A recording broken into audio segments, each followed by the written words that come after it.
지금 과천 공수처에 취재 기자가 나가 있습니다. 구민지 기자가 나가 있는데요. 구 기자, 지금 공수처 상황은 어떻습니까?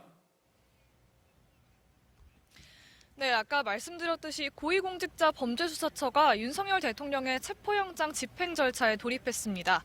공수처는 오늘 오전 8시 4분쯤 윤 대통령에 대한 체포영장 집행을 시작했다고 출입기자단에 공지했습니다. 공수처 수사팀 차량은 오늘 오전 6시 14분쯤 이곳 정부 과천청사를 출발해 오전 7시 21분 서울 용산구 한남동에 있는 대통령 관저 앞에 도착했습니다. 공수처 비상계엄 태스크포스 팀장인 이대환 수사 3부 부장검사와 수사팀은 차에서 내려 대기를 하다가요. 오전 8시 2분쯤 바리케이드가 열리자 안으로 진입했습니다. 한남동 관저에서 체포영장을 집행하는 인원은 공수처 30명, 경찰 특수단 120명 등 150명 정도인데요. 이 중 관내에 진입한 인원은 공수처 30명과 경찰 50명, 총 80명 정도였습니다. 그런데 조금 전 경찰 병력이 추가로 관저 경내로 진입했다는 소식이 들렸습니다. 다만 아직 관저 안으로 들어가진 못했는데요. 박종준 경호처장에게 체포와 수색영장을 제시하고 협조를 요청했지만 경호법과 경호구역을 이유로 이 수색을 막고 있는 걸로 알려졌습니다. 체포영장 집행이 시작되면서 제가 있는 이곳 과천청사 입구 쪽 도로에도 경찰 인력과 버스가 배치되면서 조사에 대비하는 모습입니다. 네, 앞서 서울 서부지법이 윤 대통령에 대한 체포영장을 발부한 건 지난달 31일 새벽이었습니다. 피의자인 윤 대통령의 위치를 파악하기 위한 수색영장도 같이 발부됐습니다. 죄목은 내란 수괴입니다. 이번 체포영장의 유효기간은 오는 6일 자정까지라 공수처가 언제 영장을 집행할지 관심이 쏠렸는데요. 공수처는 집행 시점을 극비에 붙여왔다가 오늘 오전에 집행한다는 소식이 어제 저녁부터 알려졌습니다. 네, 실제로 오늘 오전 6시 14분쯤 과천청사 공수처에서 차량 5대가 연달아 출발하는 모습이 포착이 됐고요. 차량들은 윤 대통령이 머무는 서울 한남동 대통령 관저로 바로 이동했습니다. 영장을 집행하는 주체는 공수처지만 공수처와 공조수사본부를 꾸려 12.3 비상계엄 사태를 수사 중인 경찰도 형사들을 보내 지원을 하고 있습니다. 만약 대통령 경호처 등이 끝까지 협조하지 않아 윤 대통령 체포가 불발되면 한 번 더 체포영장 집행에 나설 수 있다는 관측도 나옵니다. 네, 제대로 진행이 돼서 윤 대통령을 만나게 된다면 체포영장이 어떻게 집행이 되는지 그 절차도 궁금한데요. 체포를 하면 또 그 이후에 48시간 동안 조사를 할 수 있는 거죠. 네, 체포영장 집행 절차는 법원이 발부한 영장을 윤석열 대통령에게 제시하면서 시작됩니다. 영장 사본을 윤 대통령에게 주고 나면 체포 이유를 설명하고요. 변호인을 선임할 수 있다고 고지하고 진술 거부권을 안내하게 됩니다. 미란다 원칙이라고 하죠.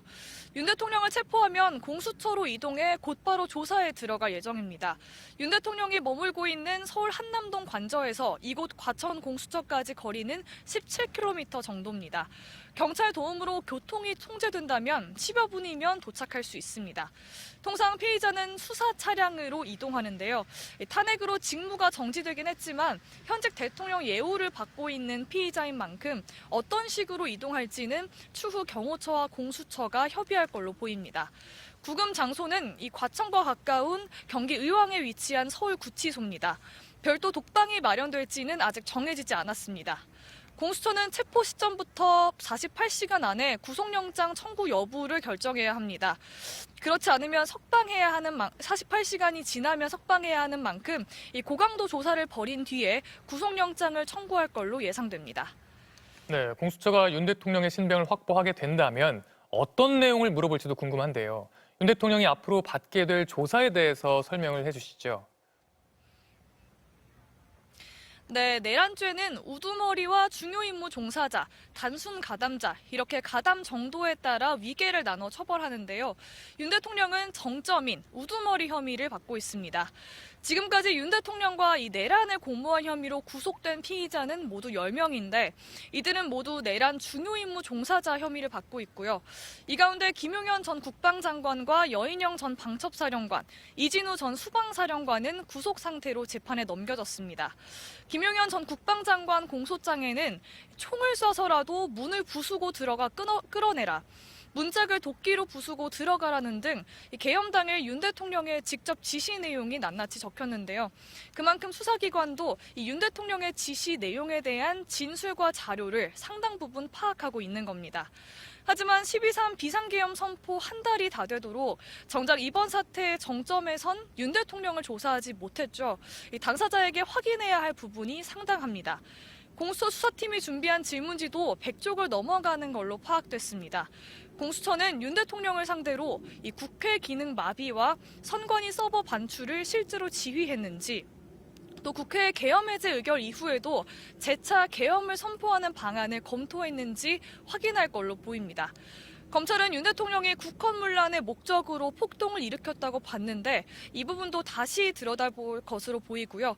체포영단을 처음 작성한 인물이 윤 대통령이 맞는지, 또 윤 대통령이 북한 도발을 유도해 계엄 조건을 만들려 했다는 의혹에 관여했는지도 확인할 걸로 보입니다.